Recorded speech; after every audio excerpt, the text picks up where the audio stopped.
Bonjour Bon, à toutes et à tous. Bienvenue à cet atelier dans le cadre des Assises régionales de la vie associative organisées par la région Bretagne et le mouvement associatif de Bretagne. Nous nous retrouvons donc pour la table ronde La crise, nouveau moteur de l'engagement, point d'interrogation. Et voilà, avant de passer la main à Louis-Julien qui anime cet atelier, je voulais juste faire un petit point technique sur l'utilisation de Zoom. Alors, l'idée est en effet que quand vous intervenez pas, les micros soient coupés. Donc, des fois, si j'entends du bruit, ne soyez pas surpris, je vais couper automatiquement votre micro de manière pas très démocratique, je vous l'accorde.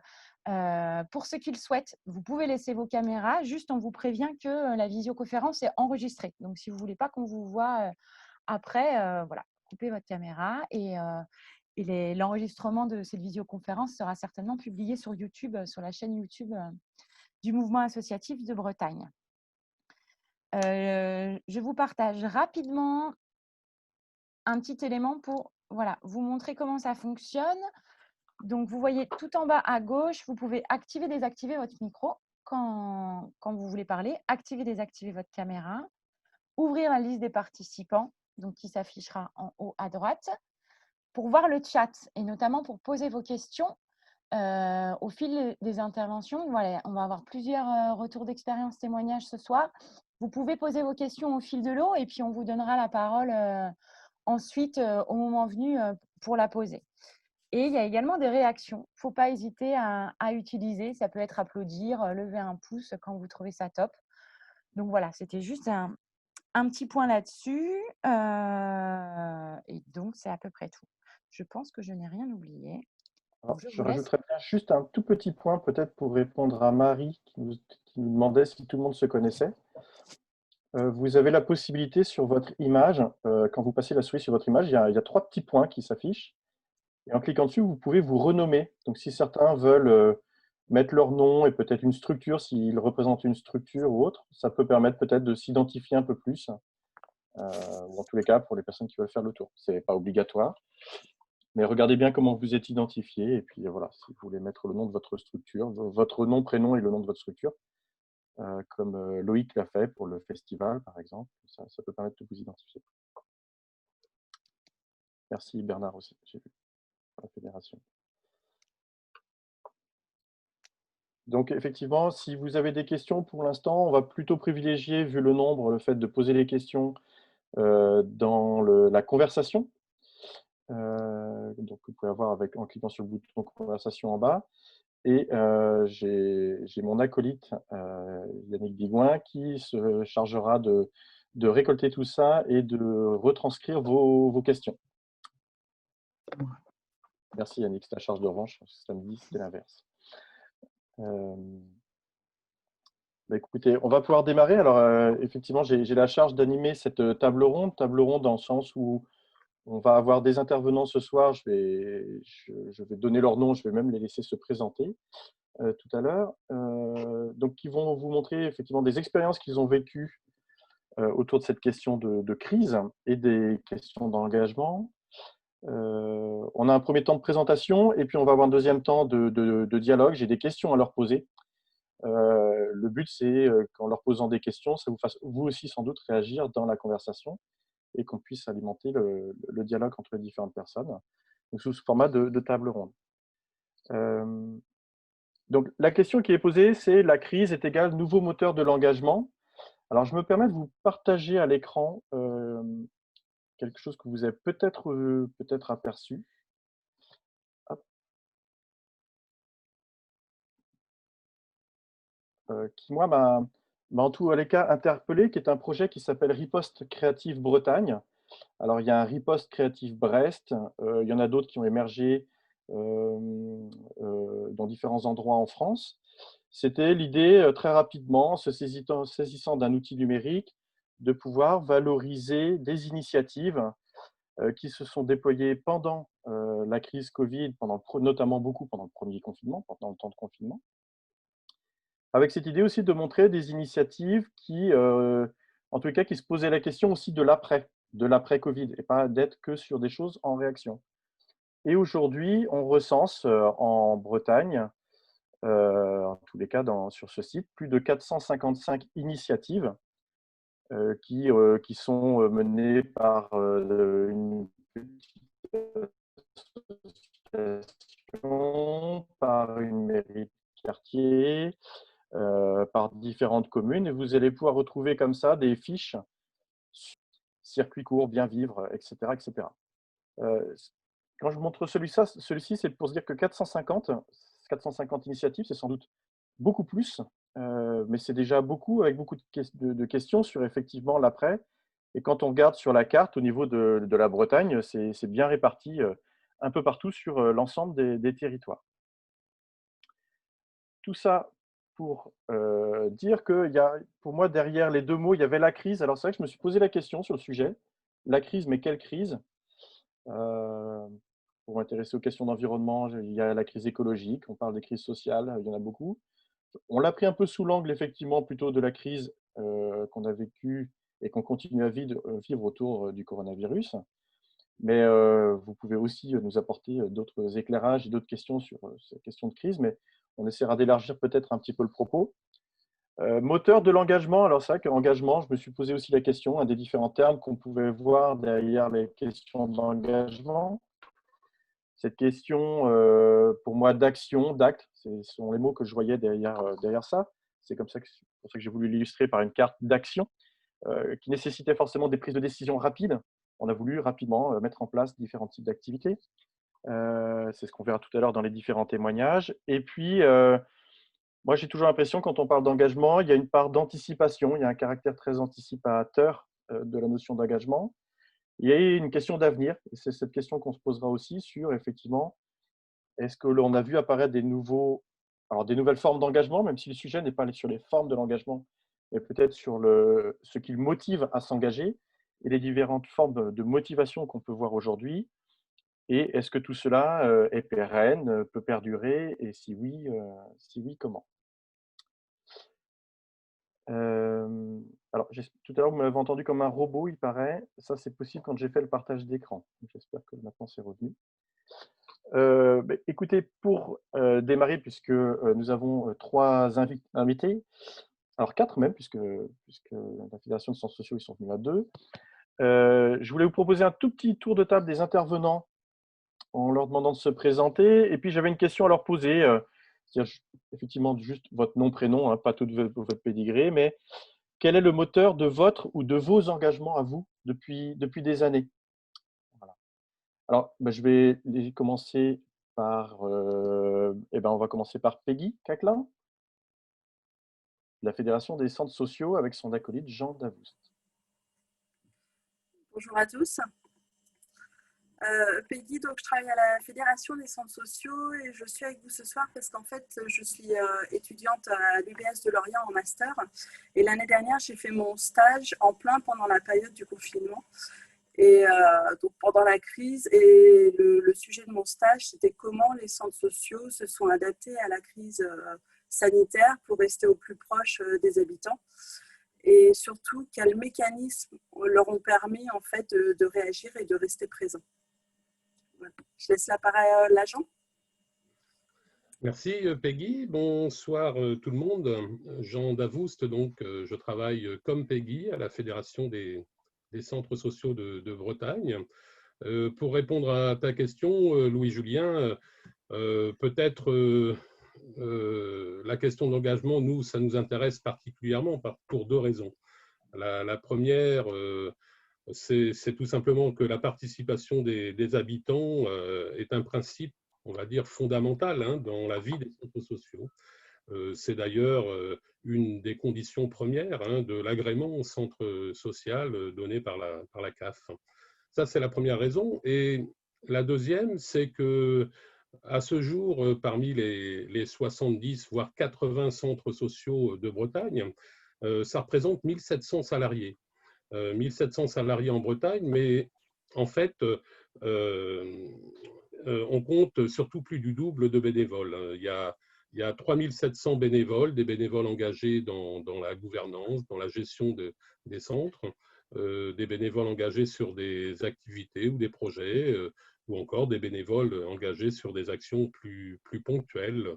Donc effectivement, le moteur, c'est bien de faire en sorte que les habitants d'un territoire, d'un quartier, qu'ils soient des enfants, des jeunes, des familles ou des seniors, participent, on va dire, pleinement à la vie de leur quartier ou de leur commune, et participent dans le sens où être consultés. Donc, qu'ils puissent s'exprimer, ensuite échanger, et puis se concerter entre eux, et surtout, pour finir, être associés à la prise de décision des sujets qui les concernent. Voilà pourquoi nous, on est fortement engagés sur cette question-là depuis des années, à mon avis. J'avais même osé poser la question un peu plus loin. Qu'est-ce qui te motive à t'engager? Question plus personnelle. Quel est ton moteur de ton engagement? À titre personnel, c'est juste de faire en sorte que les personnes les plus éloignées, on va dire, de toute vie sociale, de toute vie associative, puissent, on va dire, retrouver un petit peu de confiance dans ce système. Voilà. Et si par notre action, on peut promouvoir cela, ben voilà, moi, comme on dit, ça me rebooste tous les jours quand on y arrive, quoi. Voilà. Merci Jean. Et je vais passer la parole à, donc nous avons aussi Virginie Doyen, dans la commune de Locquenvel. Bonsoir Virginie, j'ai un peu la même question, si tu peux te présenter. Et puis quel est ton moteur de ton engagement, de tes engagements? Non, déjà Virginie Doyen, donc moi je suis maire de la commune de Locquenvel, petite commune puisque je peux aujourd'hui vous dire que c'est la plus petite de Bretagne. Alors il y a débat toujours sur la taille des communes, mais la mienne en tout cas c'est la plus petite, mais pas la moins dynamique toujours.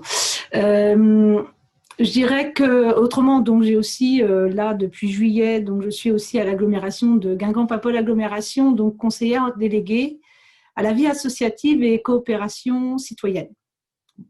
Et je mettrai aussi en avant aussi que professionnellement, c'est pour ça que je connais un peu Jean, parce que je travaille dans un centre social aussi associatif à Plédran, donc Mosaïque, et je suis référente famille au centre social. Donc, en effet, la participation des habitants, ça me tient à cœur aussi.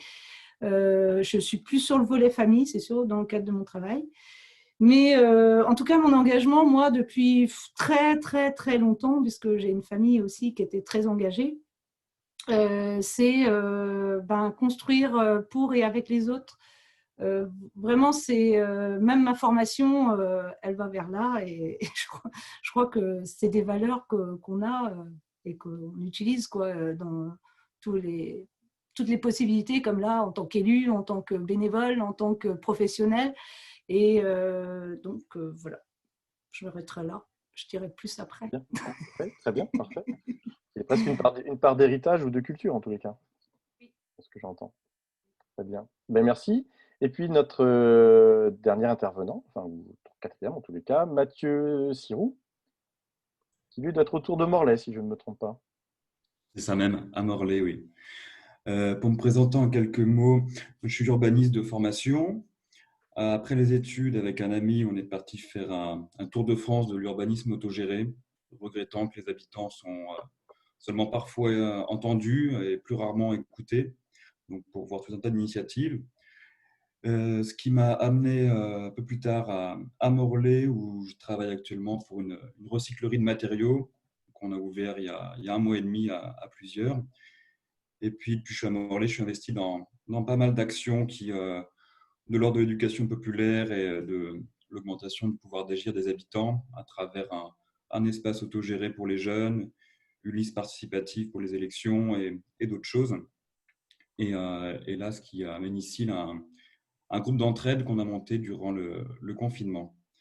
Et pour répondre à ta question, ce qui moi motive mon engagement, c'est de montrer, de prouver que les gens sont capables, les gens sont compétents, s'ils en prennent conscience, si on leur fait confiance et si on les outille bien.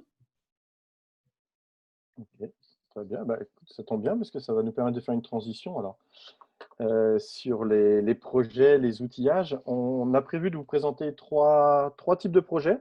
On a assez peu de visuels, mais on pourra effectivement vous partager tous les liens. Et si à tout moment vous pensez à un visuel, chers participants de la table ronde, n'hésitez pas à nous le redire et puis on le passera en partage d'écran. Écoute, j'aurais eu tendance, Mathieu, à partir directement sur toi parce que quand on parlait des nouveaux moteurs de l'engagement, quand tu m'as fait la description des différents engagements, ils sont aussi à différents types de niveaux. Mais on est resté sur le projet Entraide Morlaix qu'on te propose de nous présenter ce soir. Alors je le dis à tout le monde, hein, ce que j'ai demandé à chacun, c'est peut-être nous sortir des trucs et astuces, des pépites, des choses avec lesquelles les uns les autres pourraient repartir en se disant tiens, si ça me titille, je pourrais peut-être le faire chez moi. Et n'hésitez pas si vous avez des questions sur le sujet. Et puis des choses qui, voilà, si vous pouvez expliquer pourquoi ça a fonctionné ou ce qui, à votre sens, a bien fonctionné. Donc, Mathieu, je t'aurais bien laissé la main en fait pour continuer sur ce projet Entraide Morlaix. Ok, Je te laisse quelques minutes pour présenter ce projet. Ouais, ce qu'on a fait, donc Covid Entraide Morlaix. Je salue au passage Michel Clèche de Morlaix, puis Ronan de Thiennol, le centre social de Plourin-les-Morlaix, là, qui sont là, au passage. Donc, ça s'est monté au début du confinement. Pour l'objectif premier, c'était d'adoucir le confinement et de rompre l'isolement dans une période qu'on n'avait jamais vécue, avec des grands bouleversements. Donc, j'ai pris l'initiative de contacter quelques amis et quelques personnes du milieu associatif pour voir ce qu'il y avait à faire. Cette période, on était tous paumés. Et petit à petit, le groupe s'est élargi. Et pour donner un détail, un éventail de tout ce qu'on a fait, on a commencé, je vais faire rapide pour ne pas monopoliser la parole, commencer par faire une carte avec tous les commerçants, les producteurs et les services qui étaient encore ouverts, à quels horaires, à faire un relais de l'information locale, à distribuer des invendus alimentaires, à monter une ligne d'assistance téléphonique pour rediriger les personnes qui ont différents besoins, différentes souffrances, en lien avec un centre social qui gérait ça le matin. Donc, on utilisait pour ça le kit solidaire Braise, justement de la Fédération des centres sociaux de Bretagne, qu'on a pas mal activé là-dessus. On a créé une boîte à livres, on a produit 400 visières qu'on vendait à prix coûtant. On a fait des recueils de textes de professionnels impactés par le confinement, des soignants, des soignantes, des profs, etc. On a fait des criers publics de ces textes à la sortie du confinement, avec un événement aussi festif en marge du marché. On fait plein de choses, j'ai plus tout en tête. Mais on était une vingtaine de personnes, entre 20 et 25 personnes régulièrement impliquées. Toutes les semaines, on se retrouvait à 15 en visio. Et puis une cinquantaine de personnes mobilisables sur des actions. Et puis, on touchait pas mal de monde. On a travaillé beaucoup en réseau avec les associations du secteur, les centres sociaux, où on se faisait un relais et essayer de coordonner tout ce qui se faisait localement à plusieurs comme ça. Que dire d'autre très rapidement là-dessus? Ce qui a marché, c'est qu'on a eu pas mal de personnes qui ne s'étaient jamais engagées auparavant dans un contexte associatif ou collectif, contentées. Donc, on a réussi, ce qui est souvent assez compliqué, encore plus à distance quand on ne peut pas se voir, mais à accueillir cette nouvelle personne, à prendre le temps d'expliquer les outils qu'on utilisait, à appeler les personnes si besoin, à les mettre à l'aise et à maintenir la bonne humeur dans nos réunions, que ce soit, il faut que ce soit un moment de plaisir aussi quand on se retrouve comme ça. Pour faire des choses ensemble, il faut qu'on y prenne plaisir aussi, dans un contexte où c'était plus compliqué à trouver. Comment vous avez trouvé la convivialité?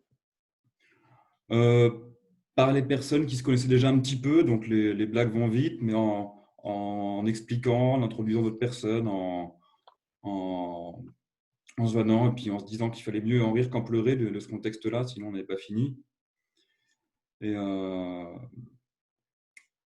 voilà, puis ça marchait aussi, ça finissait souvent en apéro en même temps après la réunion, donc ça crée aussi d'autres liens.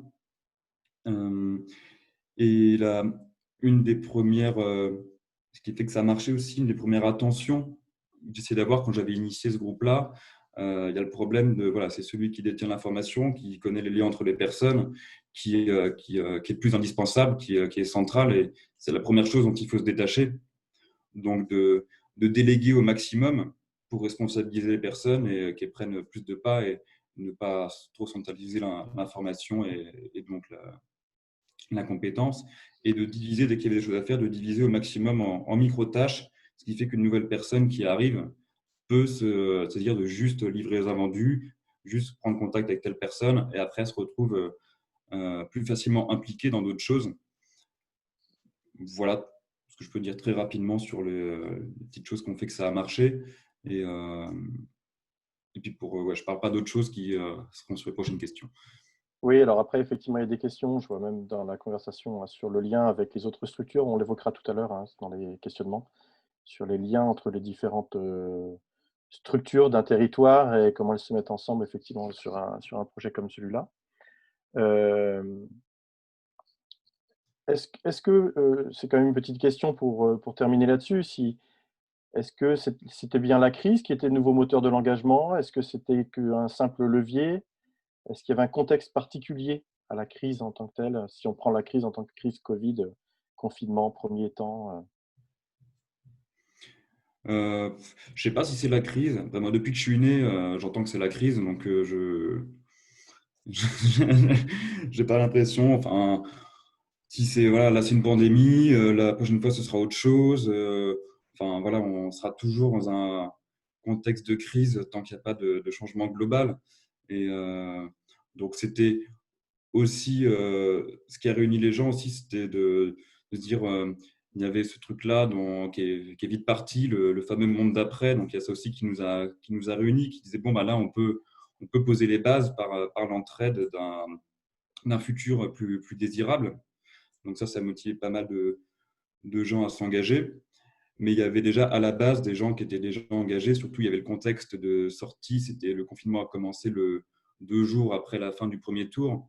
Donc avec le noyau au début, c'est vite constitué à partir d'amis, de gens qui étaient impliqués sur les 2 listes de gauche au municipal à Morlaix.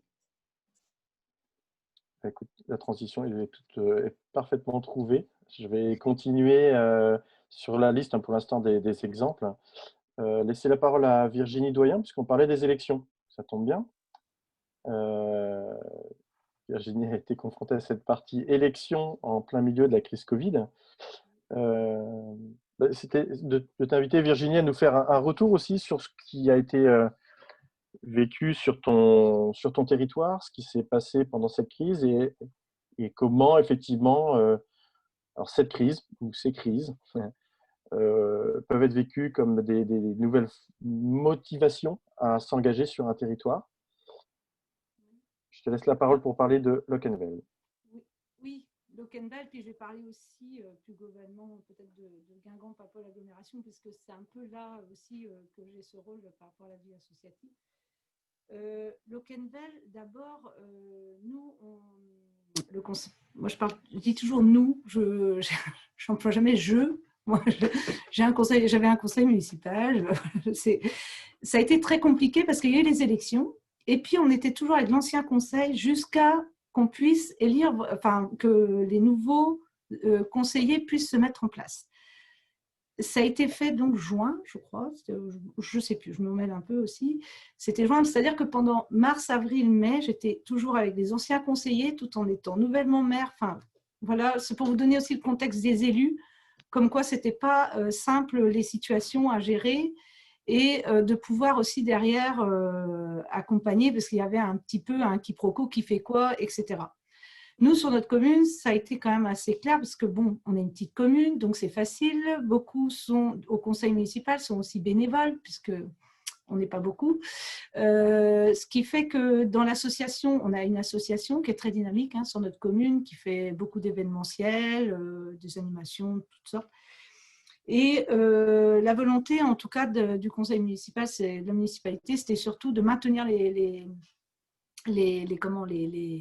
événementiels, sachant qu'on avait quand même l'événementiel un peu local, le fameux pardon, vous connaissez sûrement en Bretagne. Hein, nous, on est très attachés à notre pardon du Steinvel, hein, bon, c'est comme ça, hein, c'est traditionnellement breton. Donc, on n'a pas pu le faire et par la suite, c'était l'inquiétude pour l'association, même financièrement, hein, parce que c'était quand même pendant ces fêtes patronales, un moyen financier quand même de porter pour les autres événementiels. Donc, très vite, la commune quand même a plutôt poussé pour continuer à faire les 2 événementiels. Donc, il y avait un marché végétal et un festival de contes derrière. Je vous dis que c'est quand même des règles. Marché végétal, je ne sais pas si vous vous rappelez, sur les règles de marché, c'était très compliqué. On avait toujours la préfecture qui revenait dessus. On ne savait plus trop. Voilà. Au bout d'un moment, en fournissant un protocole bien strict, enfin voilà, comme ils attendaient le masque obligatoire, parce qu'on était dans la période, vous savez, juillet, on ne portait pas forcément le masque en plein air, on ne savait pas trop. On l'avait carrément, nous, imposé, c'est un peu dommage, mais pour être sûr que la manifestation se fasse. Et je vous avouerai que les personnes étaient tellement demandeuses de manifestations sur le territoire que finalement, elles ont joué le jeu complètement. Les visiteurs ont porté le masque et ont très bien compris la raison. Voilà. Pour le festival de contes, alors la mairie a accompagné à ce moment-là l'association sur tout l'aspect écriture du protocole. Fourniture donc de masques, de gants, enfin de produits d'hygiène, etc. Donc, c'était en gros la participation un peu communale pour aider l'association à fonctionner. Et bien sûr aussi sur le terrain pour un peu accompagner, expliquer aux gens, etc. Voilà, et festival de contes, c'était encore plus compliqué parce que là, on était dans des endroits clos, dont l'église, nous, parce qu'on utilise un peu notre église pour aussi faire des événementiels. Et donc, c'est vrai que là, ça demandait un peu plus encore d'explications, de détails du protocole, etc. Mais ça s'est très bien fait. Et toujours pareil, les visiteurs, enfin les participants, ils ont très bien intégré aussi le fait de respecter les règles. Donc, c'est vrai que le fait que tout le monde avait cette envie de faire des animations sur le territoire, et ça, je pense que ça y restait. Parce qu'il y a beaucoup d'animations qui ont été annulées et ça a été des grandes déceptions et même des morales un peu, je vais employer le terme, dans les chaussettes pour certains, parce que c'était quelque chose qui était comme inscrit, hein, voilà, c'était gravé. Hein, on fait toujours, il y a telle fête à tel moment. C'est quelque chose qui est socialement fort, hein, surtout nous, dans le milieu rural. Les petites fêtes comme ça, c'est quelque chose qui soude les gens. Hein, c'est là que les gens se voient, les gens s'échangent. Voilà. Et donc, il y avait ça. Et il y a eu aussi, donc, côté agglomération, hormis les aides qui ont pu être proposées, il y avait une aide quand même pour les associations, mais on va dire plus sur une forme d'économie sociale et solidaire. Donc, on en avait déjà des emplois, etc. Il y avait aussi la relance un petit peu économique touristique qu'ils avaient mis en place, mais qui fait appel à des associations, puisqu'on a des associations culturelles. Je prends l'exemple du Bagat, par exemple, de Bourbriac, qui a pu justement fonctionner, parce que toutes ces dates étaient annulées, a pu fonctionner grâce justement à l'agglomération pour justement faire des interventions dans des communes, dont la mienne aussi, parce que moi, on me l'a proposé, moi, c'était aussi parce que derrière, il y avait tout l'aspect commerce qui était aussi à mettre en avant, c'est-à-dire que toute la vie associative, une grande partie de la vie associative permet de faire vivre des commerces quand il y a des animations sur des communes. Et ça, c'est quelque chose que ici, à Guingamp-Papeole agglomération, il y a quand même cette volonté. C'est la raison pour laquelle aujourd'hui, je me retrouve conseillère déléguée, parce que c'est une volonté aussi politique d'afficher justement ce soutien aux associations aussi, et de voir travailler avec des associations parce qu'elles sont moteurs justement quelque part d'une économie aussi, et surtout de faire vivre nos territoires. Voilà. Sinon, je voulais dire que pendant la période aussi, on a quand même fait des visios. Moi, je n'étais pas là, mais le COPIL Vie Associative, donc, qui était déjà mis en place au sein de l'agglomération, il a continué à fonctionner. Gwendoline peut en parler. Elle était justement coordinatrice avec Stéphanie, qui travaille à l'agglomération. Donc, c'est vrai que globalement, il y a des choses. Moi, je pense que cette crise a été un petit peu vécue. C'était quelque chose de tout à fait nouveau. Comme dit, nous, en tant qu'élus, en plus, on était entre les deux, on ne savait pas trop. Et en même temps, quelque chose, on ne savait pas où on allait non plus. Et aujourd'hui, on a déjà, je pense, un positionnement beaucoup plus. On a une meilleure vision, je pense, de comment ça se passe. Et on a aussi quand même, moi en tout cas, en tant qu'élu, j'ai accompagné des associations aussi autrement, parce que tout le volet, si vous voulez, environnemental, donc des sites et maisons nature, surtout de notre secteur, on a beaucoup de maisons, on a 2 maisons nature sur notre secteur. Et évidemment, elles étaient mises à mal parce que la période où juste il y avait la crise, c'était la période où c'était finalement, ils avaient le plus de scolaires et le plus de réservations. Et donc, c'est vrai qu'il y a tout un accompagnement, mais je vais dire que oui, ça va se poursuivre parce que quelque part, ce n'est pas fini. On a des bilans qui vont arriver. Voilà, je pense que toute association a aussi besoin de faire un bilan aussi de son année. Et par la suite, nous, on espère en tout cas pouvoir soutenir. Alors, on ne sera pas toujours sur l'aspect financier, mais au moins pouvoir accompagner et puis pouvoir aussi orienter quelque part et trouver des solutions ensemble. Voilà. Je te remercie. Ça soulève, en tous les cas, il y avait une question qu'on se reposera tout à l'heure. Tu as parlé de la place du numérique. Il y a une ou deux questions dans la conversation sur la place du numérique. Et puis je tiens à dire quand même pour ceux qui n'auraient pas la chance de connaître Locquenvel que c'est juste à côté de Belle-Île-en-Terre et de la maison de la Rivière. Voilà, dans la liste des maisons que tu évoquais. Je vais laisser la parole à la Fédération des centres sociaux. On va, si possible, Gwendoline, commencer par une petite vidéo, parce qu'il y a des petites vidéos qui ont été faites et qui sont accessibles sur le site de la Fédération. Alors, si c'est possible de lancer ces petites vidéos. Et puis je laisserai Jean et Peggy les commenter ensuite. Il faut bien tendre l'oreille.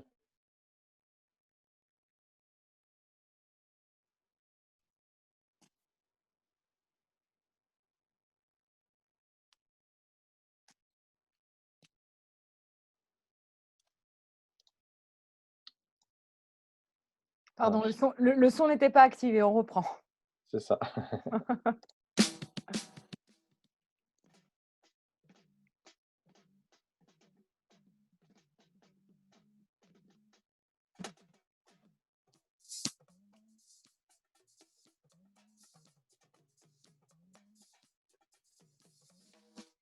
Anne, bénévole chemin de fer, centre social de Rospordin. J'anime la page Facebook et je fais du phoning.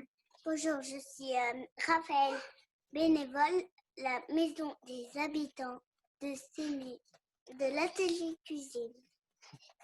Oui, bonjour, je m'appelle Denise, je suis bénévole. J'accompagne donc 2 personnes tous les jours depuis le début du confinement et une autre tous les 2 ou 3 jours. Voilà, nous avons des petits échanges très sympathiques.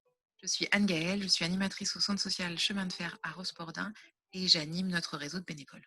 Bonjour, je m'appelle Marie-Céline, je suis animatrice projet d'habitants au centre social Éveil et pendant le confinement, je prépare un menu du jour avec différentes activités pour tout âge qu'on envoie aux habitants et je m'occupe de mettre en lien les gens qui souhaitent donner un coup de main et ceux qui ont besoin d'aide au travers d'une plateforme solidaire, Solidaire Braise.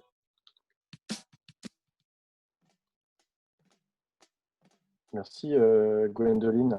Alors il y a 4 épisodes, 1 minute, c'est pas très long, c'est réjouissant, ça apporte je trouve des grands sourires de regarder ces petites vidéos.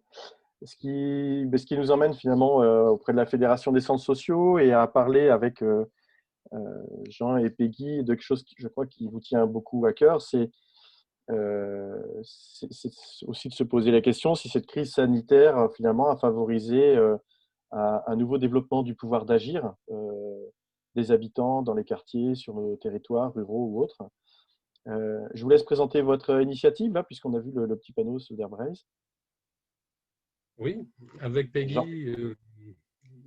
Alors, avec Peggy, on a essayé de recenser un petit peu tout ce que les centres sociaux, mais on pourrait dire qu'il y a eu une forte mobilisation. Effectivement, on l'a vu dans cette petite vidéo tout de suite, une forte mobilisation des bénévoles, des professionnels de la vie associative, hein, pas que des centres sociaux d'ailleurs. Et on a essayé de classer un petit peu le travail qui a été fait par ces structures-là de 3 manières. Il y avait 3 préoccupations à notre avis. La première, c'était de comment maintenir le contact pendant cette période compliquée avec les bénévoles déjà engagés dans notre association. Hein. Ça a été, et c'était sans doute pas la chose la plus simple à réaliser. On a eu de nombreuses structures à nous dire le maintien du contact avec les membres du bureau ou du CA, bah, c'est compliqué pendant le confinement. Donc là, sur ce premier point, les actions qu'on a pu repérer, on a des centres, des structures qui, comme on le disait tout à l'heure, qui ont équipé certains bénévoles, qui ont formé aux outils qui permettent de faire de la visio, hein, donc, et de continuer à faire des réunions de bureau, de CA à distance. Mais les retours étaient assez quand même, on va dire, compliqués à mettre en œuvre, hein, sur ce point. Autre idée pour maintenir le contact dans les centres sociaux, je pense à la maison solidaire de Kermaron à Douarnenez, où les administrateurs, pour garder le lien avec les administrateurs de l'association, ils ont décidé, parce que les administrateurs habitent pour la plupart d'entre eux les immeubles qui entourent la maison solidaire, d'être référents. Il y avait un référent par immeuble pour maintenir le contact avec les habitants. Et là, les administrateurs ont pu trouver un autre rôle que celui qu'ils exercent habituellement dans leurs fonctions liées à la vie associative. Il y a aussi des centres qui nous ont dit on a décidé, nous, d'appeler nos administrateurs, nos bénévoles, une fois par semaine. Voilà, c'était systématique pour garder le lien. En tout cas, bon, voilà trois exemples peut-être de choses qu'on a pu repérer ici ou là dans les centres sociaux. Mais je disais tout à l'heure, c'est sans doute une des parties qui a été la plus compliquée à mettre en œuvre. Et il y aura peut-être des réactions là-dessus, sur ce point, par la suite. Deuxième partie, c'était comment maintenir le lien avec les adhérents. Là, je ne parle plus des bénévoles administrateurs, mais avec les adhérents de la structure, avec les personnes qui fréquentent le centre social. Et là, de nombreux centres se sont appuyés sur, on en a parlé tout à l'heure, le kit Solidaire Braille. C'est vrai que l'idée première, ça a été de garder le lien via l'écoute téléphonique. Et par exemple, je me souviens d'une animatrice qui nous disait moi, j'appelle 90 familles par semaine. Voilà. Donc, je passe beaucoup de temps, énormément de temps au téléphone. Il y a même des centres qui ont transféré les lignes du centre sur les portables des salariés pour pouvoir faire ce travail. Il y a même des structures aussi qui ont travaillé en collaboration avec d'autres partenaires du territoire sur ce point, hein, sur l'écoute téléphonique. Des structures qui se sont réparties un listing de 5 à 600 personnes sur la commune et qui ont travaillé avec le CCAS, les bibliothèques, pour se répartir ce travail d'écoute téléphonique. Donc ça a été fait. Mathieu en parlait tout à l'heure aussi du kit de Solidaire Braille. C'est vrai que c'est en fait un outil que la fédération a créé en 2-3 jours lorsqu'on a appris le confinement. On s'est dit, bon, qu'est-ce qu'on peut faire pour essayer d'outiller les structures pour maintenir ce contact. Alors, c'est un outil qui est très simple, hein. Il y a en fait des tableurs. Il y a un premier tableur qui recense les demandes et les coups de main, évidemment, et un deuxième outil, un deuxième tableur pour assurer le suivi. Donc, en fait, les demandes les plus récurrentes qu'on a pu repérer, hein, de la part des personnes qui souhaitaient être aidées, c'était aller faire les courses, passer à la pharmacie, des personnes qui avaient besoin d'une attestation, voire d'une impression, ou encore tout ce qui tourne autour de l'accès au droit. Donc, ça, c'est un tableur qu'on a mis à disposition des centres, des structures. Il y avait aussi des affiches personnalisables, il y avait un petit mémento, évidemment, un tutoriel hein, pour se saisir des outils. Et dans ce kit Solidaire Braille, on s'est dit, la question c'était comment faire en sorte que les habitants puissent entre eux prendre des nouvelles les uns des autres. Et donc, on a créé un jeu qui s'appelle l'enquête solidaire. L'enquête solidaire qui ressemble un petit peu, qui est inspiré du Cluedo, pour ceux qui connaissent. Donc, évidemment, il n'y a pas le docteur Olive, on ne retrouve pas non plus Madame Pervenche, hein. mais en fait, on a remplacé ces acteurs par des personnages des centres sociaux. Et le but, c'est que les gens puissent jouer en se téléphonant. Voilà, en se téléphonant. Et le jeu est un prétexte, effectivement, à prendre en même temps des nouvelles de son voisin ou de sa voisine. Donc, voilà des outils qui ont constitué, on va dire, la mallette du kit Solidaire Braille. Après, peut-être, et Peggy, je te laisserai compléter, mais il y a le lien qui a pu être maintenu avec des publics spécifiques.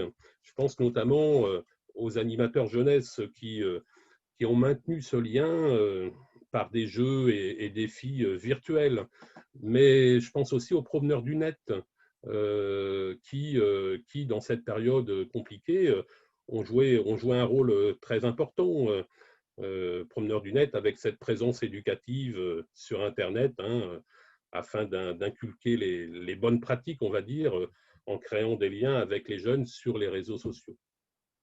Donc, il y a, et puis après, je m'arrêterai peut-être là dans un premier temps, mais je pense aussi au travail que les centres sociaux ont mené en direction des familles, un autre public spécifique, et notamment là, en lien avec l'accompagnement scolaire, puisque ça a été vraiment une problématique où les centres étaient attendus là-dessus. Et certains, pour maintenir cet accompagnement à la scolarité, et ils ont travaillé par téléphone, ils ont travaillé par visio.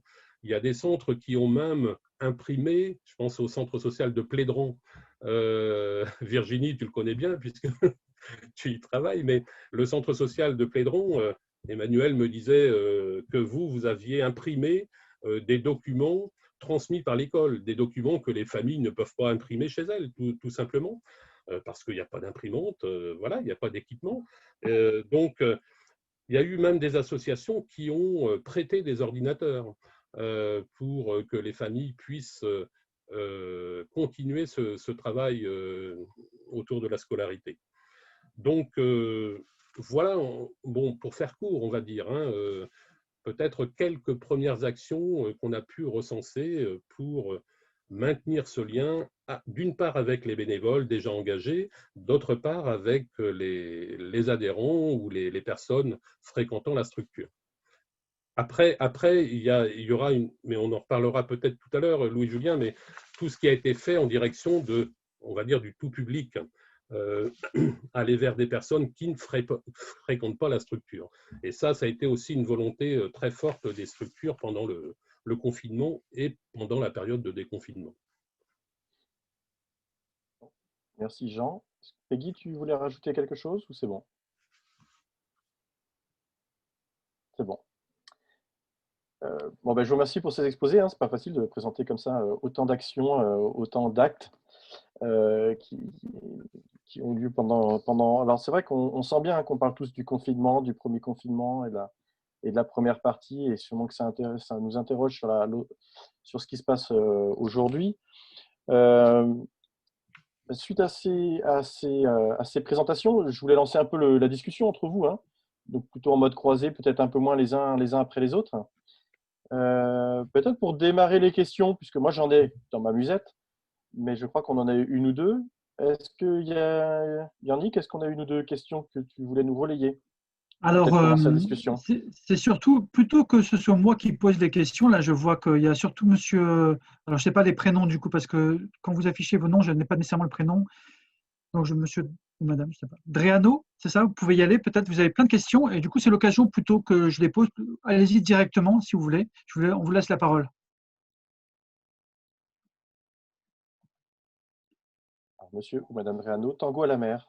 Est-ce que, en activant votre micro, est-ce que vous souhaitez poser les questions à l'oral? Attendez. Voilà. C'est bon, on vous entend bien. Est-ce que vous m'entendez? Est-ce que vous me voyez? On vous On voit vous et on entend sait très que c'est bien. monsieur Dreano, donc. Bon, voilà. Donc, oui, désolé de vous décevoir. Donc, mais bon. Ah non, non, c'est très bien. Vous savez, dans le tango, ça peut arriver des fois. Donc, mais bon. Écoutez, je vous remercie de ces exemples que vous avez présentés. C'est vrai que, étant bénévole dans un certain nombre d'associations et connaissant peut-être les mêmes soucis que l'on peut connaître dans d'autres, je me suis posé la question de savoir s'il n'y avait pas une difficulté relative au recrutement. Beaucoup de bénévoles de nos associations sont des personnes plutôt dans des tranches d'âge élevées, et du coup, est-ce qu'il n'y a pas de ce point de vue-là comment dire, un risque effectivement de retrait de ces publics-là? Donc, c'était une des questions que j'avais formulées. Je voulais savoir aussi par rapport à, alors peut-être dans un tout autre domaine, par rapport à l'intervention de la personne de Morlaix. Je voulais savoir dans quelle mesure l'initiative qu'elle a présentée s'était construite avec les ressources locales, en particulier le RESAM, qui est une association assez dynamique que vous connaissez sans doute, hein, qui appuie sur la région de Morlaix. Est-ce qu'il y avait eu des relations avec cette association dans le cadre de l'initiative qui était développée? Je m'excuse, c'est peut-être un petit peu voilà, dans tous les sens le démarrage de ces questions. Eh ben non, c'est parfait. Je vais les reprendre. Pour le coup, puisqu'elles correspondent aussi à certaines questions qu'on avait un peu imaginées, donc c'est plutôt bien. Et je crois que vous en aviez une autre sur le numérique, il me semble. Oui, tout à fait. Bah, c'est vrai que se pose la question d'une forme de fracture qui pourrait être accentuée finalement entre les communes rurales et peut-être les communes plus urbaines du point de vue du numérique, puisque un certain nombre des initiatives, hein, que l'on peut imaginer retrouver parmi celles que vous avez citées, s'appuient sur des moyens numériques. Et d'ailleurs, bon, je vais dire, on se retrouve de plus en plus souvent en vidéoconférence, on met de plus en plus souvent à contribution des outils numériques. Est-ce que justement cette situation à laquelle on est confronté n'accentue pas en tout cas un clivage entre le rural et, je dirais, l'urbain? Et voilà, est-ce que c'est systématiquement le numérique qui va jouer un rôle primordial? Ce n'est pas le cas de toutes les initiatives. J'ai cru comprendre que l'initiative justement sur Morlaix, ou ce que M. Davout présente, en fait, voilà, relève plutôt de la construction sur le lien social, et de ce point de vue-là, c'est voilà. Eh ben, je vous remercie. Ça nous fait 3 beaux sujets déjà. Alors, j'ai tendance à reprendre la première question, hein, que vous évoquiez, qui, moi, me fait penser à souvent ces questions de mobilisation et d'implication, qui sont 2 termes quand même très différents. On mobilise des gens sur un territoire, mais finalement, comment on les fait passer à un autre stade, qui est l'implication, donc de prendre part à, voire même de prendre l'initiative de. Moi, j'avais posé la question un petit peu comme ça, hein, qui était de dire, est-ce que finalement, ce contexte de crise a permis l'émergence de nouvelles formes aussi d'implication? C'est-à-dire, est-ce qu'on a mobilisé les gens autrement? Est-ce qu'ils se sont impliqués autrement? Ça rejoint sans doute les questions du pouvoir d'agir, hein, qu'évoquait Jean tout à l'heure. Est-ce que ce contexte de crise, finalement, a perturbé le fonctionnement même de vos structures ou vos habitudes? Je viens vers les participants de la table ronde. Et vous voyez cette question-là de l'implication qu'évoquait M. Dreano. Qui veut réagir en premier? J'aurais bien dit Jean, peut-être, ou Jean et Peggy sur cette Oui, question. bah, Jean et Peggy, peut-être. Oui, Peggy, juste avant que Peggy intervienne sur ce sujet, peut-être par rapport à la crainte exprimée par Monsieur Dreano sur la perte du bénévolat. Effectivement, le risque, à mon avis, serait qu'une période comme celle-ci fasse qu'il y ait une grande distance à s'instaurer entre des professionnels et les administrateurs de l'association, et que petit à petit, les administrateurs soient, entre guillemets, dépossédés, on va dire, du pouvoir dans l'association, et parce que les professionnels sont là au quotidien, parce que les administrateurs ne le sont de moins en moins. Donc, il y a ce risque-là, effectivement, de voir des associations qui seraient peut-être plus gérées par des professionnels que par une réelle vie associative et des administrateurs. Donc, je pense qu'il faut qu'on soit vraiment vigilant à cela. Et je pense que sur cette crise, on a aussi vu de nouveaux administrateurs arriver, en tout cas de nouveaux habitants qui ne connaissaient pas forcément la structure, le centre social, se dire ben moi, j'ai participé à l'Assemblée générale du centre social de l'Est-Neuvin, dans le Nord Finistère, et il y avait un témoignage d'une personne qui disait moi, pendant le confinement, j'étais au chômage partiel. Et ça m'a donné envie de me rendre utile. J'ai vu que le centre social organisé par le kit Solidaire Braise, voilà, mettait en lien des gens qui avaient besoin d'être aidés et d'autres qui souhaitaient aider. Et c'est la première fois que je m'investissais en tant que bénévole. Donc je pense que cette crise a aussi, à un moment donné, et on l'a entendu à plusieurs reprises dans les centres sociaux, fait venir ou permis de prendre contact avec des personnes qui, jusqu'à présent, n'étaient pas engagées. Alors après, à nous de continuer à les mobiliser pour que petit à petit, ils puissent s'engager un petit peu plus, prendre des responsabilités, etc. Peggy, je te laisse réagir. Oui, pour compléter sur la question par rapport au fait qu'il y a énormément de retraités et de personnes âgées dans le milieu associatif, c'est le cas également au niveau des centres sociaux. Pour tempérer un petit peu ce que disait Jean, ça a été un souci des salariés des centres sociaux dès le départ de maintenir ce lien justement avec les bénévoles et avec les membres des CA dans les centres sociaux. Et je pense que les échanges téléphoniques, ça se compte en centaines ou peut-être en milliers d'heures qui se sont passées au téléphone en fait pour maintenir le lien. Tout au long, en fait, même si les gens n'étaient pas forcément réactifs, les salariés veillaient à toujours les tenir au courant de ce qui se passait justement parce que dès le départ, ils ont eu cette grosse crainte en fait de perdre le lien et le fait que les personnes ne reviennent pas après le confinement.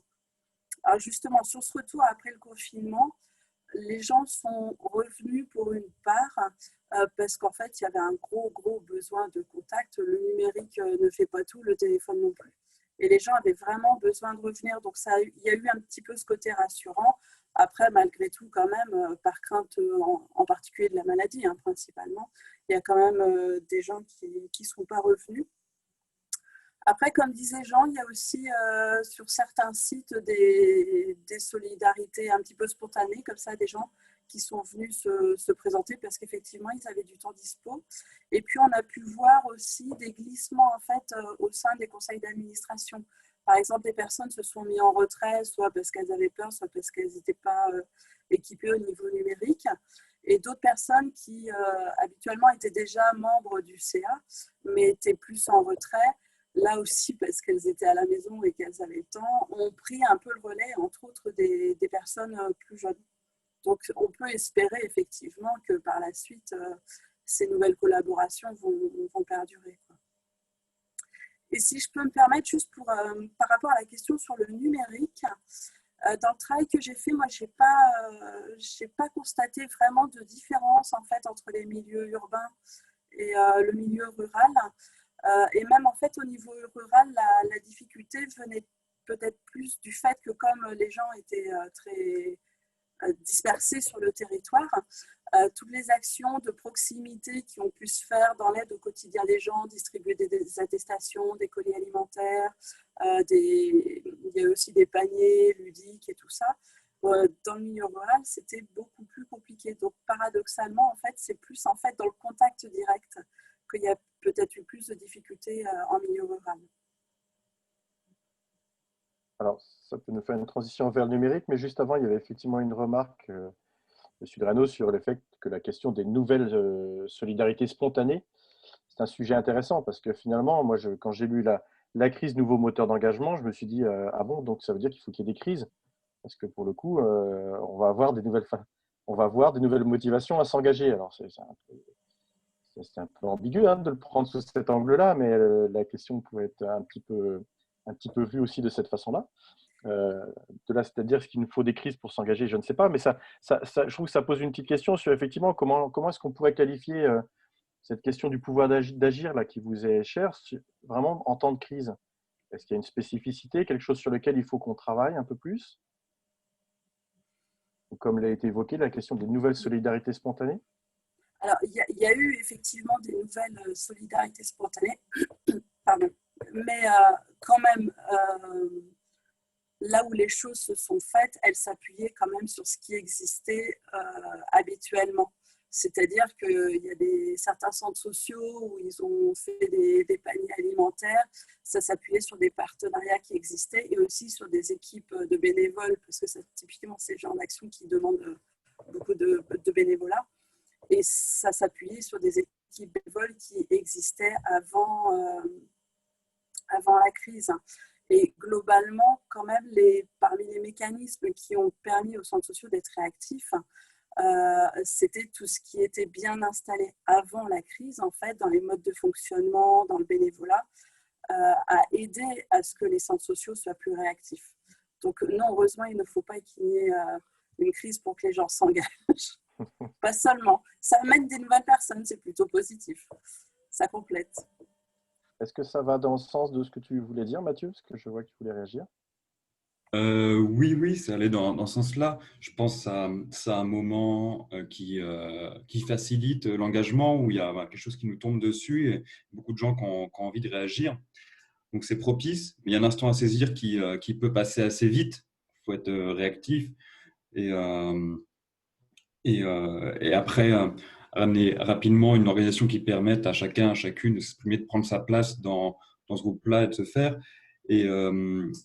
Et pour répondre à M. Dreano là, sur Morlaix, oui, on s'est mis en lien avec le RESAM, avec les centres sociaux du territoire, avec d'autres associations.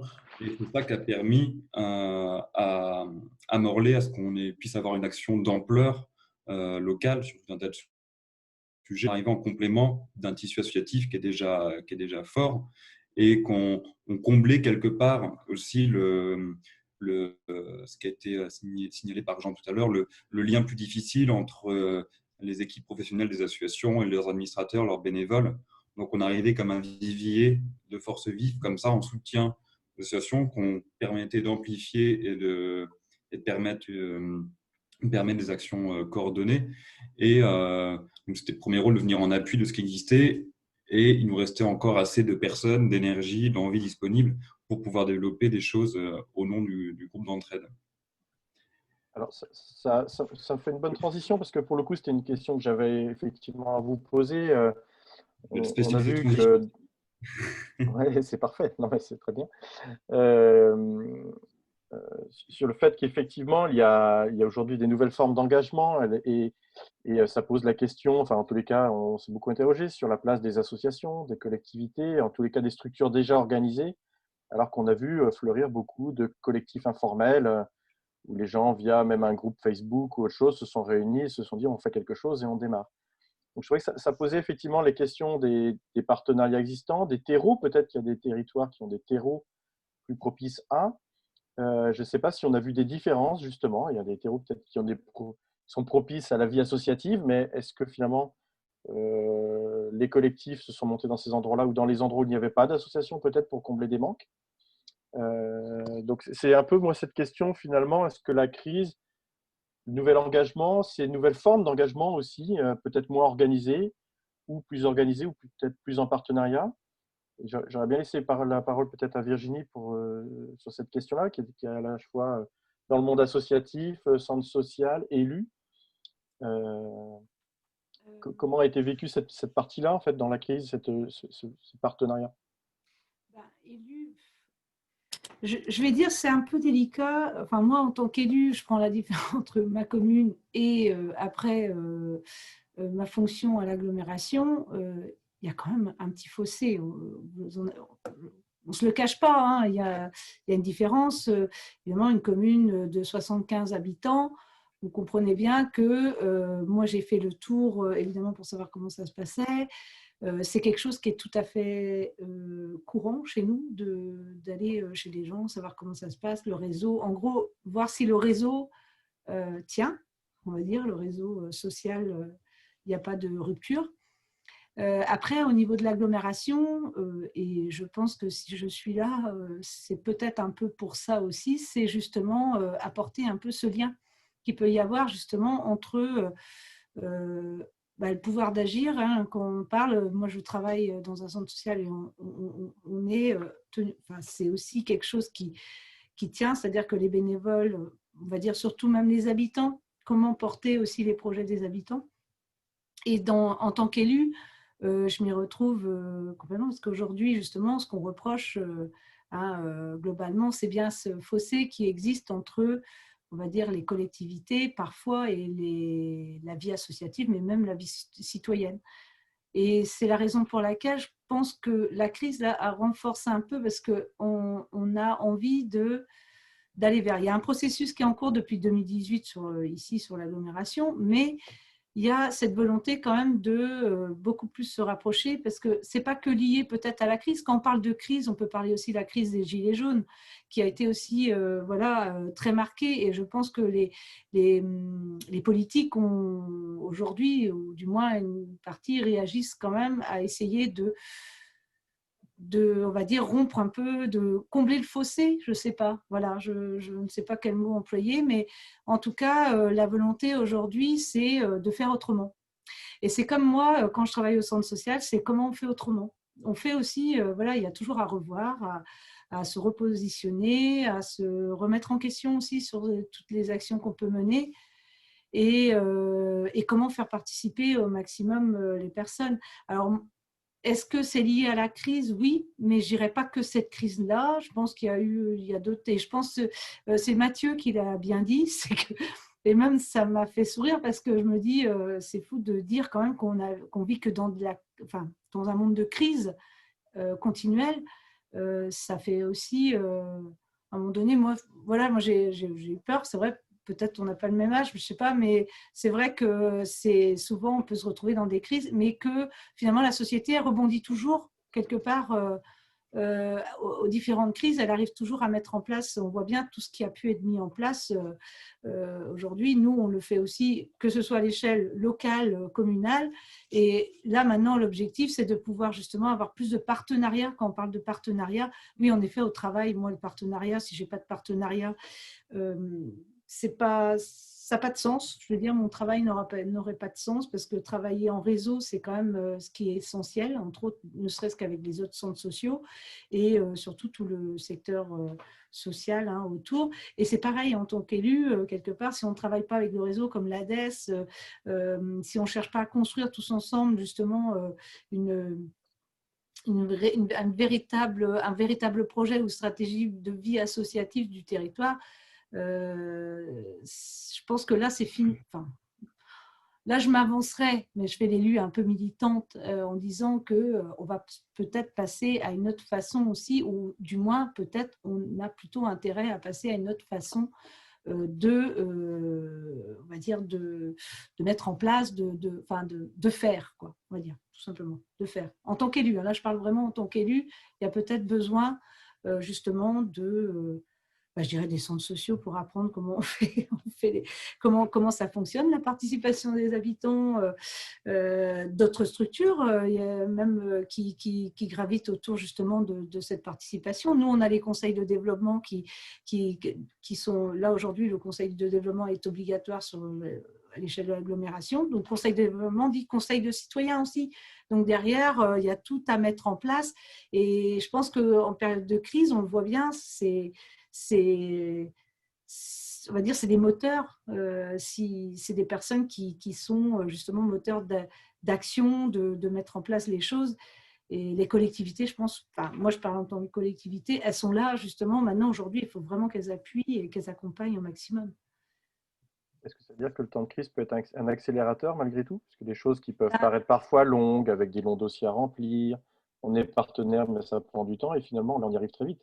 Elle n'est pas sur cette crise-là. Pour moi, elle n'est pas sur cette crise-là. Elle est sur la crise, je dis franchement, sur la crise des Gilets jaunes, où il y a eu peut-être à redéfinir le rôle de la collectivité, enfin l'accompagnement de la collectivité vis-à-vis du monde associatif ou même citoyen, quoi. Je pense que le message était assez clair. Il y avait des manques et aujourd'hui, c'est au niveau local et au niveau, oui, on va dire local, des collectivités, hein, que ce soit les communes, les agglos peut-être, et la région, le département, la région. Déjà, s'il y a quelque chose qui se fait dans ce sens, la région appuie quand même la vie associative aujourd'hui. Donc, je pense que c'est déjà là. Mais pour ça, j'ai même envie de dire, il y a comme un savoir-faire à un moment donné aussi. Ça, pas dire que ça s'apprend, mais alors, il y a le savoir-être. Je pense déjà aussi, faut se repositionner parce qu'on n'a pas la même position. Je ne sais pas si je m'exprime bien, je ne sais pas si je me fais comprendre, mais il y a le savoir-faire aussi, comprendre aussi qu'on ne doit pas fonctionner de la même façon. On doit faire autrement. En gros, on doit casser un peu nos codes pour repartir sur d'autres codes où on arrivera à avoir un langage commun. On en parle souvent à Gwendoline, le langage commun. Il n'est pas facile celui-là à mettre en place, hein, parce que souvent, il y a un petit... Il y a encore ce fossé. Et donc, voilà, comment faire. Alors, nous, on a cette volonté. Maintenant, aujourd'hui, est-ce que ça va aller au bout? Parce que je ne suis pas toute seule. Et c'est vrai que c'est aussi, voilà, il faut travailler avec tout le monde. Hein, et tout le monde n'a pas la même vision aussi de tout ça, de la vie associative, etc. Mais une chose est très claire, c'est qu'aujourd'hui, on ne peut pas vivre aujourd'hui sans ce tissu associatif qui est fédérateur du lien social, du dynamisme des communes. Enfin, moi, je parle au moins des communes rurales, comme a pu dire Peggy. C'est vrai qu'aujourd'hui, les communes rurales, il y a un fonctionnement, il y a un dynamisme, il y a une solidarité qui est déjà en place, mais ça n'empêche qu'il y a besoin toujours quand même de moteurs. Hein. Les moteurs, c'est les assos, les associations sont des moteurs. Alors, les associations sont des moteurs, c'est bien, ça me permet de passer la parole à Yannick Bigouin du Mouvement associatif de Bretagne. Je crois qu'il y a une question, une remarque pour nos quatre intervenants. Pardon, c'est intéressant parce qu'effectivement, en parallèle, le chat, il y a plusieurs contributions qui arrivent. Alors, excusez-moi si j'écorche votre nom de famille parce que parfois, j'ai du mal à le lire.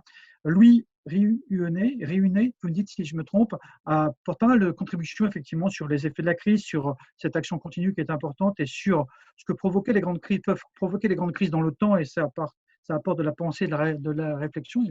Il amène voilà, lui aussi sa propre réflexion à ce sujet.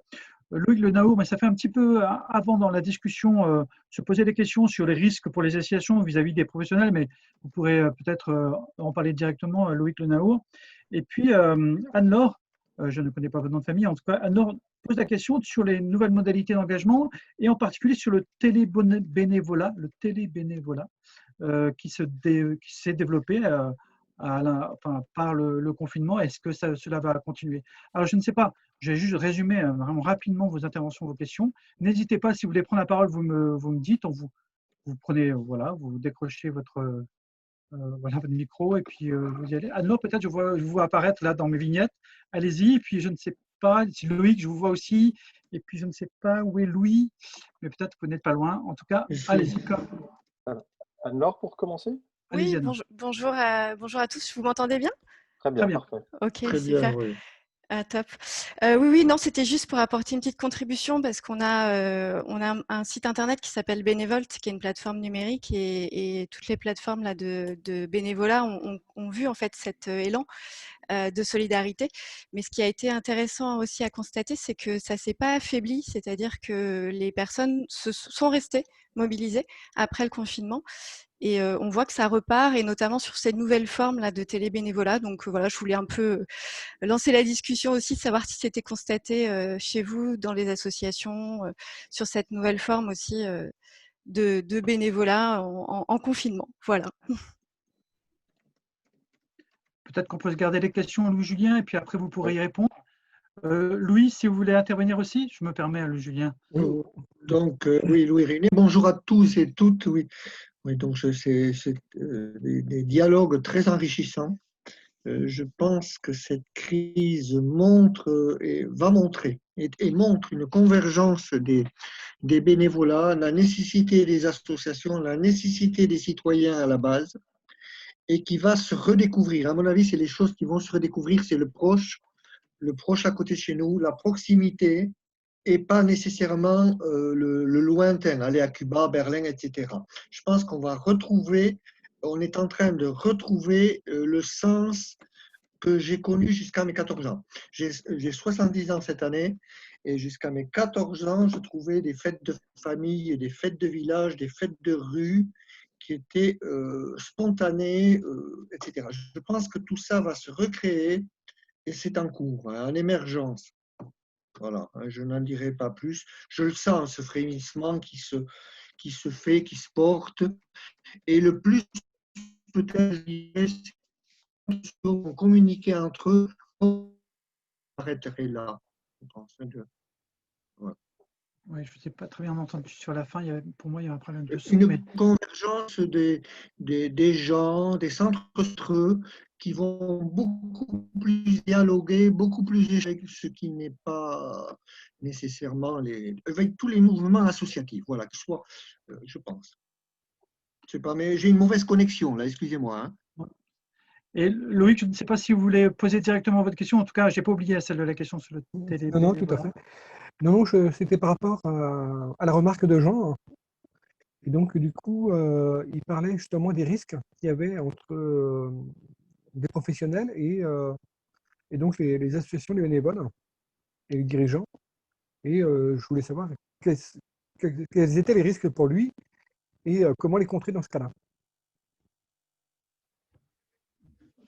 Parfait. Alors, je vais laisser Jean répondre et puis peut-être qu'on reviendra sur les autres sujets et les thématiques, effectivement. Alors, après, les différentes formes de partenariat, de collaboration qu'on peut imaginer, qui vont venir ou revenir peut-être.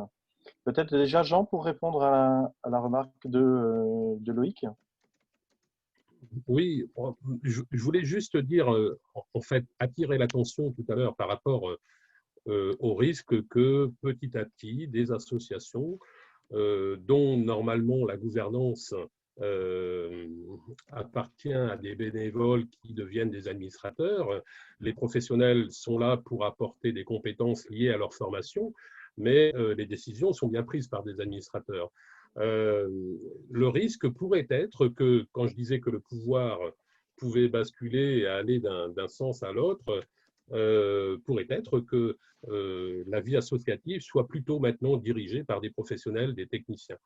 Je dis bien c'est un risque, et pour lutter contre ça, il faut qu'on continue évidemment à trouver, mais là je n'ai pas les solutions immédiates, mais à favoriser cette coopération bénévole-salarié, ce qu'on appelle le travail associé salarié-bénévole, mais ça se fait au quotidien. Ça se fait au quotidien, et je pense que là, il y a une posture, notamment des professionnels, pour faire en sorte d'être plutôt des accompagnateurs de projets et de dynamiques, plutôt que des techniciens qui mettent en place des activités et conduisent des projets, etc.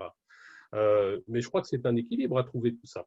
Mais je voulais juste peut-être deux remarques, Louis-Julien, mais c'était sur tout à l'heure les collectifs, que tu parlais des collectifs informels.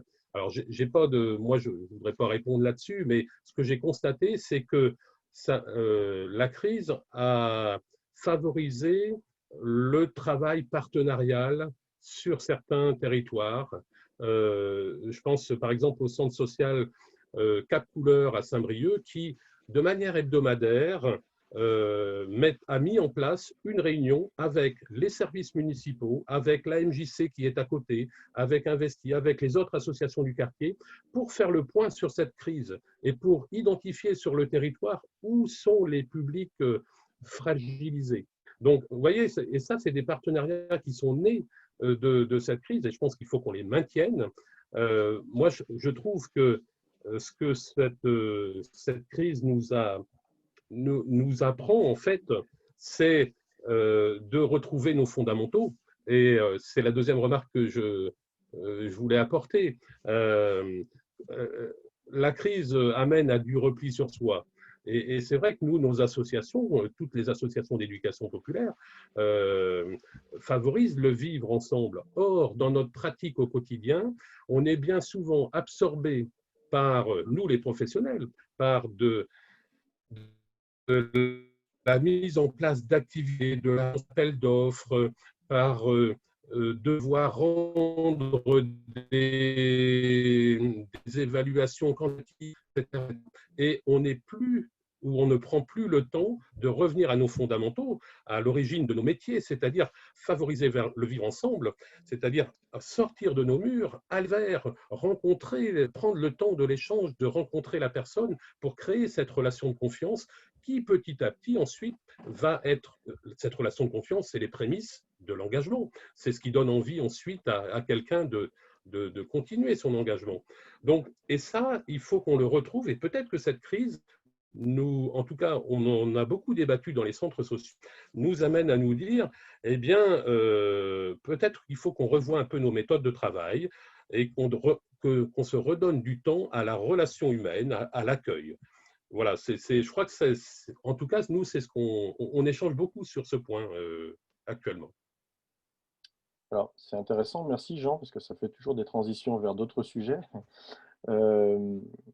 et qui est notamment la place du numérique. On a parlé du télébénévolat. On a une remarque de Monsieur Rollin, je ne sais pas s'il veut poser la question en direct, mais c'est possible. Oui, parce que bon, j'écoute pas mal ce qui se passe. Enfin bon, moi je suis engagé avec BGE Bretagne là, sur des gros, enfin le côté grosse association qui est en fait qui a été bousculé par les pouvoirs publics pour travailler à fond pendant le confinement. Donc on n'a pas vraiment senti ce dont vous parlez, qui me semble important. Bon, la question c'est est-ce que il y a un choix de structuration d'association qui est fait par la base actuellement? Moi, puisqu'il y a une dame qui a parlé des gilets jaunes, moi je vois pas tout. Merci pour Yannick pour la BGE, c'est boutique de gestion en particulier. Des nouvelles associations pour les gilets jaunes, ils n'ont pas trop aimé ça. Hein, c'était pas voulu voir se structurer. C'était un peu donc moi j'ai senti ça comme une crise de la création associative.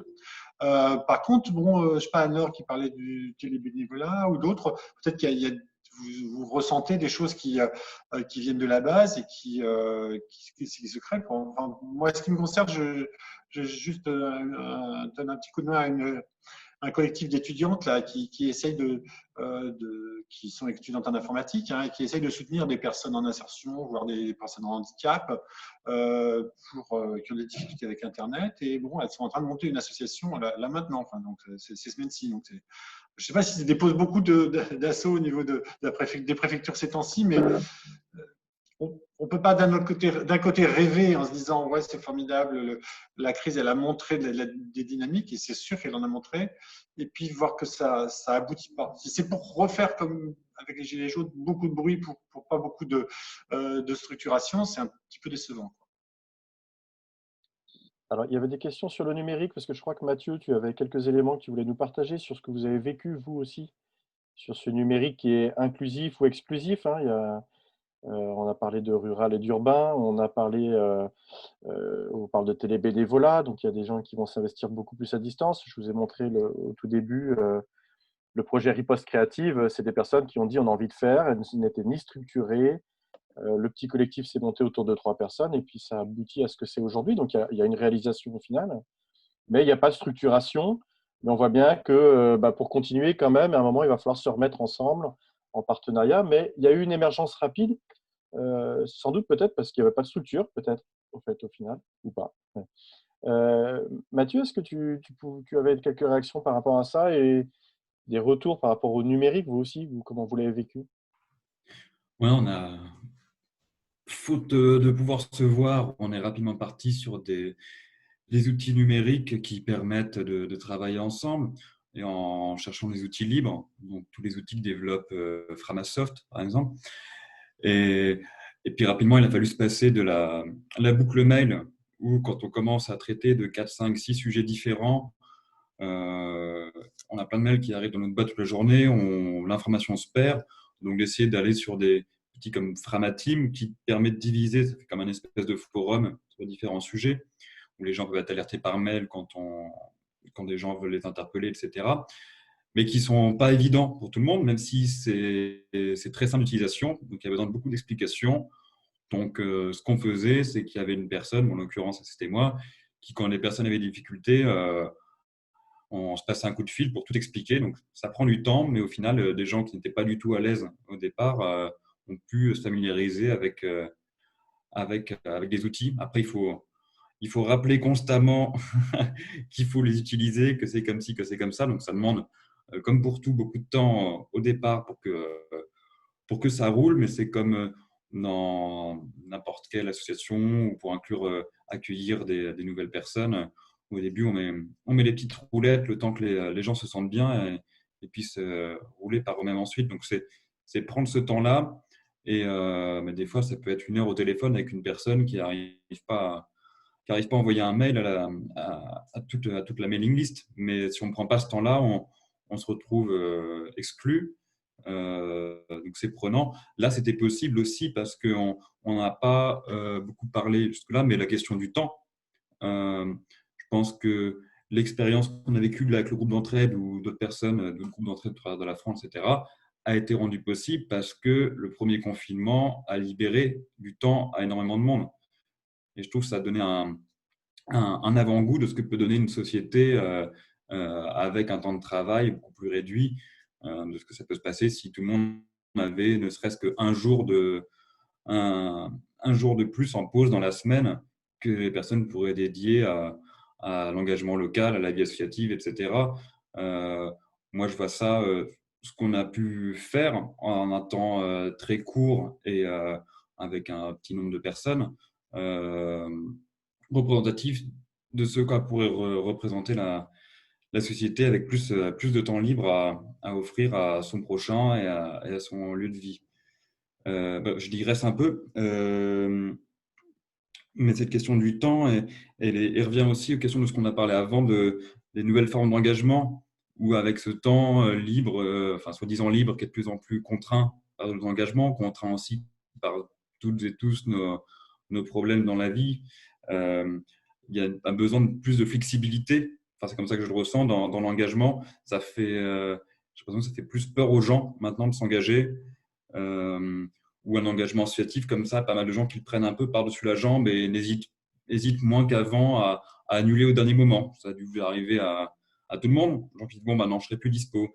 Et le fait d'avoir des moyens de communication qui sont plus rapides permet ça aussi. Où je pense qu'auparavant, on s'est engagé dans 2 jours. On dit bon, je ne vais pas prévenir, c'est dans 2 jours. Là, on peut toujours avoir des gens qui nous lâchent 2 heures, 3 heures avant ou même sans prévenir. Et donc, de trouver des formes qui permettent de s'impliquer facilement. Je reviens à ce que je disais au début. Ce qu'on essaie de mettre en place, c'est de diviser vraiment tout ce qu'il y avait à faire en petites tâches. Par exemple, sur la construction d'une boîte à dons de livres, et voilà, qu'est-ce qu'il y avait à faire? Fallait contacter un menuisier, il fallait trouver des matériaux, il fallait contacter la librairie de Morlaix sous le porche duquel on voulait mettre la boîte pour que ce ne soit pas dans l'espace public et qu'on ne se retrouve pas à avoir affaire à la mairie.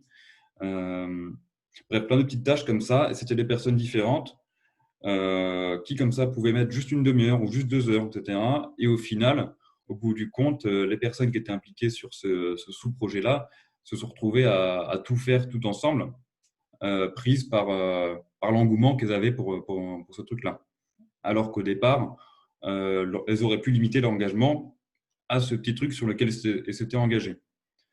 Et donc, de diviser ça, au maximum en micro-tâches, ça rassure les gens et ça permet de s'adapter à l'envie et aux besoins de chacun. Je crois que c'est un peu ce que fait Bénévole, par exemple, comme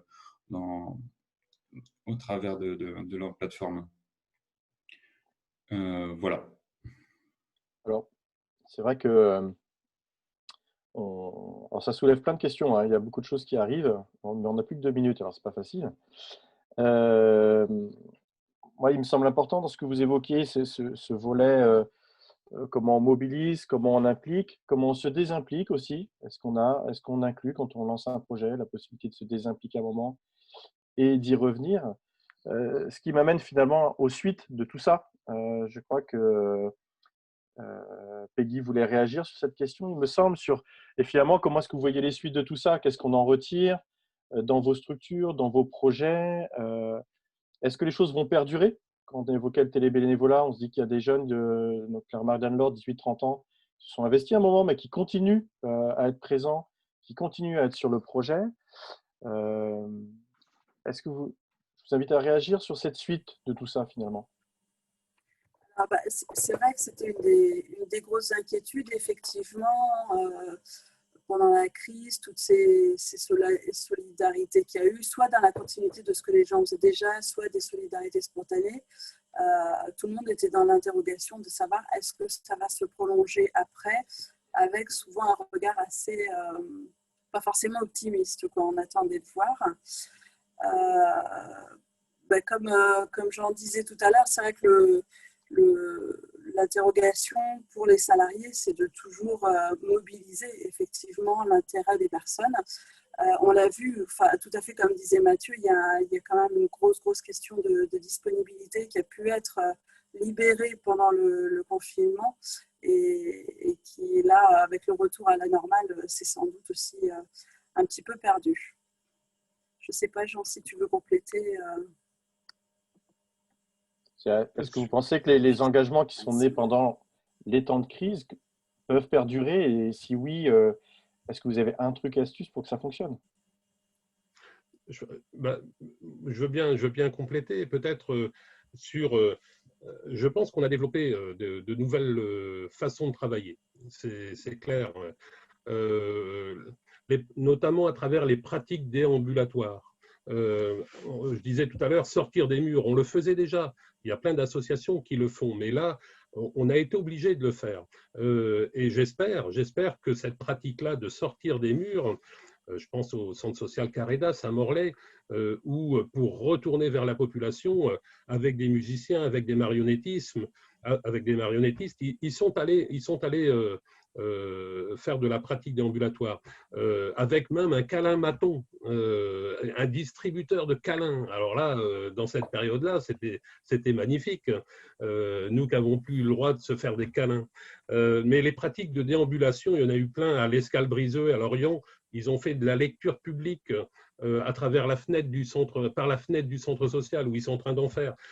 Donc cette nouvelle pratique, nouvelle, c'est pas nouveau, mais voilà, il faut, je pense qu'on continue. Et peut-être la deuxième chose, ce que ça a pu changer ou ce que ça pourrait changer en profondeur, c'est, je pense, la valorisation de l'utilité sociale de nos associations d'une manière générale. On se souvient des infirmières, des aides-soignants, de tout le personnel de santé ils se sont fait applaudir aux fenêtres pendant des semaines. Et moi, des fois, je me prends à rêver. Je me dis, est-ce que les associations, pour le travail qu'elles font, parce qu'on a appelé les gens régulièrement, parce qu'on a maintenu le contact, parce qu'entre guillemets, on les a sauvés d'une autre manière, on pourrait imaginer que dans un quartier, les gens soient à la fenêtre pour applaudir les animateurs, les éducateurs, etc. Peut-être qu'on n'en est pas loin. Je propose même qu'après les derniers petits mots de Virginie et Mathieu, on puisse s'applaudir tous si vous voulez. C'est ce que vous avez fait depuis quelques temps. On remettra tous vos micros en route. Virginie, Mathieu? Une réaction sur comment vous imaginez les suites de ce que vous avez vécu, vous? Je vais parler de Virginie parce que je vais moins être optimiste. Tu finis par le moins optimiste? D'accord.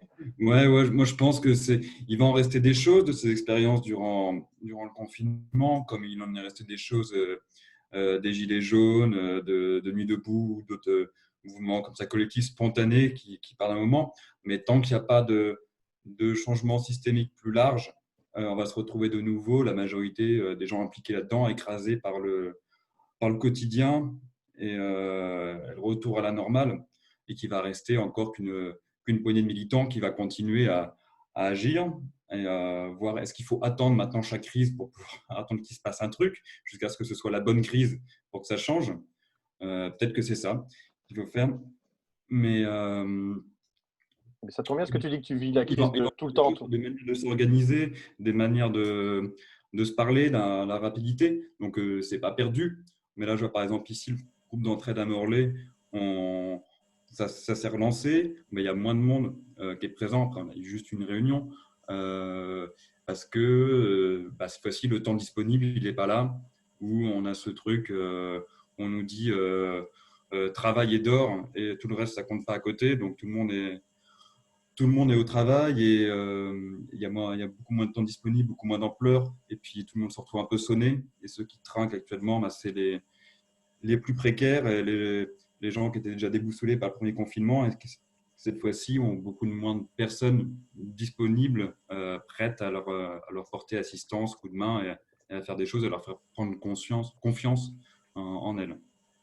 Donc ce reconfinement là, au niveau de l'entraide, je ne sais pas encore comment ça va se passer, mais je ne suis pas très optimiste, ni pour la période à suivre. Donc voilà, je voulais juste caler ça, pas en dernier mot. Je laisse le soin à Virginie peut-être de leur donner un peu plus d'espoir. De toute façon, il y aura Yannick à la fin qui vous mettra plein d'espoir pour les heures qui viennent. Vous allez voir. Virginie. On t'entend pas, Virginie. Le son est très bas. Voilà. Oui, c'est bon. C'est bon. Non, je dis que moi, je suis optimiste, même si ce que dit Mathieu est peut-être une réalité du comportement humain. Excusez-moi, je vais peut-être là faire un petit peu c'est mon côté un petit peu analytique. C'est vrai que souvent, c'est en période de crise qu'on voit des solidarités aussi se développer justement, et peut-être des moteurs d'engagement, des engagements un peu plus prononcés, etc. Et différents, et des choses qui se mettent en place beaucoup plus facilement. Il y a comme une société qui s'active autour de la crise finalement pour essayer de l'éviter, d'essayer de s'en sortir, quoi. Il y a quand même, mais moi je trouve que c'est plutôt positif, parce que ça veut dire que l'humain quand même reste solidaire, malgré qu'on dit qu'on vit de plus en plus dans un monde individualiste, voilà. C'est que quand même, là, la crise nous montre encore quand même qu'il y a une solidarité et qu'il y a une volonté quand même de toujours d'entraide. Voilà. Sinon, sur ce qui est de la suite, moi je pense que franchement, j'ai envie d'être optimiste, je suis plutôt de nature optimiste aussi. C'est-à-dire que dans les volontés aussi, moi je vais parler en tant qu'élu, les volontés politiques aussi de vouloir faire les choses autrement, comme je l'ai dit tout à l'heure, je pense que c'est quelque chose qui pourra être aussi moteur aussi de la vie associative, parce que ce partenariat-là, il est important aussi. La société, c'est aussi des citoyens aussi, pas forcément tous bénévoles, il ne faut pas oublier non plus. Donc, il y en a qui ne s'engagent pas forcément, mais qui ont peut-être quand même la possibilité aussi de pouvoir dire ce qu'ils pensent. Et je pense que moi, et là je te rejoins Jean, moi en tant que professionnel, je valorise toujours de toute façon la participation, et surtout le savoir-faire des habitants. C'est très important, valoriser toujours le citoyen, l'habitant, et je pense que les associations, elles ont ce rôle-là aussi.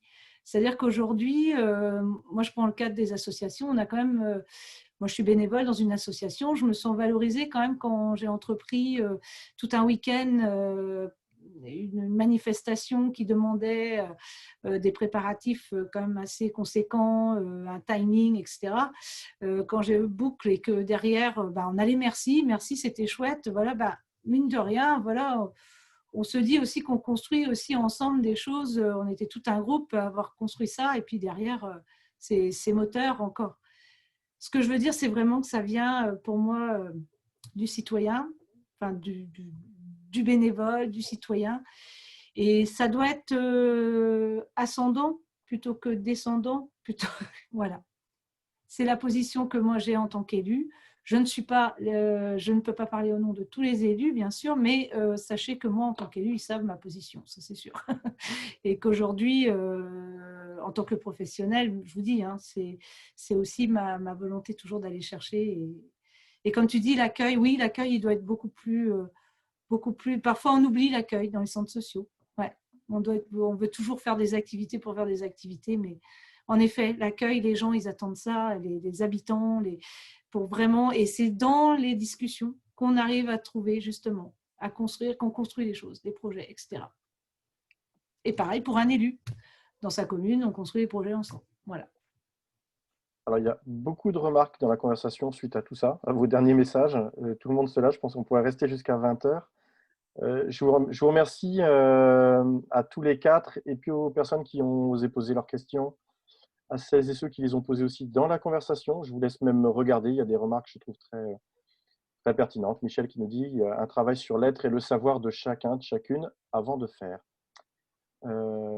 Je vais laisser la parole à Yannick. Peut-être, je vais partager à l'écran le wiki des assises, peut-être en même temps, si tu veux présenter le programme, c'est ça, à venir?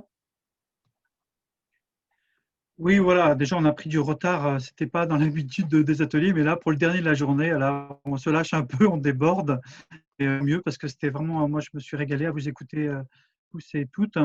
Je ne vais pas conclure, hein, voilà, enfin vous l'avez très bien conclu, je trouve, Virginie, merci. Vous dire que donc les assises continuent demain, on commencera à 9h30 avec des nouveaux chiffres qu'on a eu sur de la vie associative en Bretagne, comment est-ce qu'elle se porte, avec des services de l'État, de la DGSCS et du Conseil régional de Bretagne qui vont nous présenter en exclusivité des données statistiques sur la vie associative en Bretagne. Voilà, et puis après, il y a 6 ateliers encore, toute la journée de demain, jusqu'à un dernier atelier à 18h sur quels ingrédients pour une coopération association-collectivité réussie. Voilà, si vous n'êtes pas inscrit, je vous invite à le faire. Si peut-être, si c'est plus possible de s'inscrire, vous envoyez un petit mail et puis vous pourrez toujours vous inscrire. On trouve une possibilité. Alors, on n'entend plus. Ouais, micro, plus. Micro, Yannick. Juste, Louis-Julien, je veux bien en effet que tu montres, parce que les inscriptions sont en effet fermées. Oui, sur l'écran. Voilà, juste au niveau du programme, en effet, si tu cliques sur « Voir le contenu »,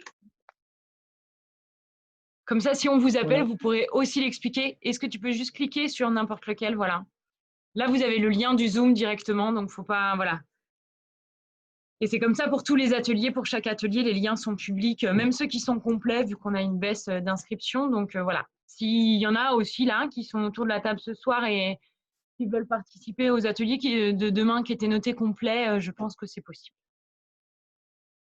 Voilà pour les dernières petites infos. Je te laisse conclure, Louis-Julien. Je vais conclure avec la proposition de Jean. Vous avez en bas de votre écran un bouton qui s'appelle « Réaction ».